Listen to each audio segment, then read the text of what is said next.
ৰাজ্যত অবৈধ কাঠফলা কলৰ বিৰুদ্ধে ধাৰাবাহিক অভিযান চলোৱাৰ পিছত এইবাৰ এক ব্যতিক্ৰমী আৰু যোগাত্মক পদক্ষেপ গ্ৰহণ কৰিছে বন বিভাগে।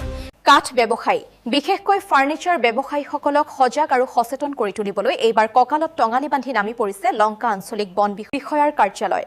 বন বিভাগৰ শেহতীয়া কঠোৰ নিৰ্দেশাৱলীকৈ লৈ ফাৰ্নিচাৰ ব্যৱসায়ীসকলৰ মাজত সৃষ্টি হৈছে এক হাহাকাৰ পৰিস্থিতি। ব্যৱসায়ীসকলৰ মনৰ এই শংকা তথা বিভ্ৰান্তি দূৰ কৰাৰ উদ্দেশ্যে লংকাত আয়োজন কৰা হয় এখন গুৰুত্বপূৰ্ণ সজাগতা সভা।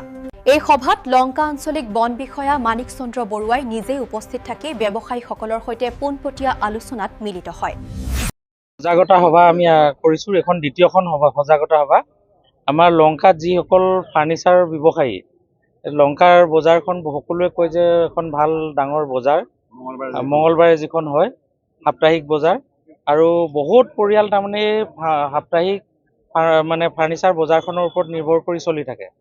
কিন্তু বৰ্তমান সময়ত যিটো আমাৰ নিৰ্দেশনা আহিছে, আমাৰ অসম চৰকাৰৰ বন বিভাগৰ মাননীয় মন্ত্ৰী মহোদয়ে যিটো কৈছে যে কোনো ধৰণৰ দুৰ্নীতি হ'ব নালাগে, এইবিলাকত কোনো ধৰণৰ চৰকাৰী ৰাজহ ফাঁকি হ'ব নালাগে।